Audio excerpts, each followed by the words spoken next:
Today we're going to look at replacing the canister vent solenoid, as referred to in a lot of vehicles, or might be referred to as the canister shut solenoid on this particular vehicle.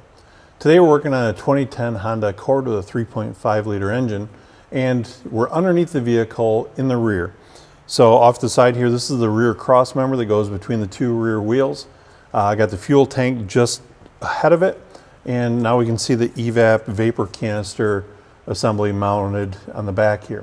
And you can tell this is a Michigan vehicle. You see some of the rust. This thing's got close to 200,000 miles on it. And in some cases, it might be necessary to replace the entire canister assembly at the same time, in which case we drop some of these bolts and disconnect a few fuel vapor lines and drop the entire assembly. But today we're going to go ahead and just replace the solenoid. So first thing I need to do is disconnect the electrical connector here, and I'm going to set that off to the side. Now we've got this ring here, and don't worry, our new one comes with a brand new ring. So in some cases you may decide to just pop it off, but we don't want to damage the canister. So I'm going to grab it with just my bare hands and give it a quarter turn, and you can see it wasn't a whole lot of effort here. I was able to remove it. Now that's going to expose the solenoid. And so give it a little bit of working back and forth. There's a couple different O-rings holding it in place. So I might want to gently use a screwdriver here to help kind of pry this out of the canister. And there we have it. Not too bad, not a whole lot of effort, and I was able to slide this old unit out. Now we can see there's a couple different alignment tabs, so it's got to go in a specific way.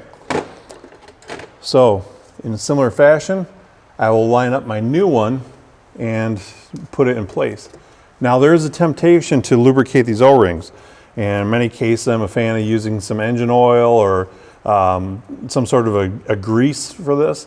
But service information makes it very clear on these to not lubricate the O-rings. Now it's going to probably affect the evap system in some way, shape, or form.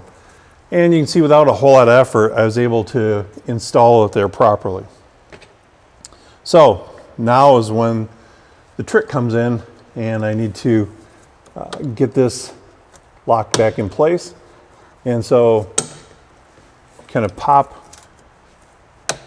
it in there, and then I give it the old quarter turn to lock it into place where it belongs there. And just like that, we're locked in.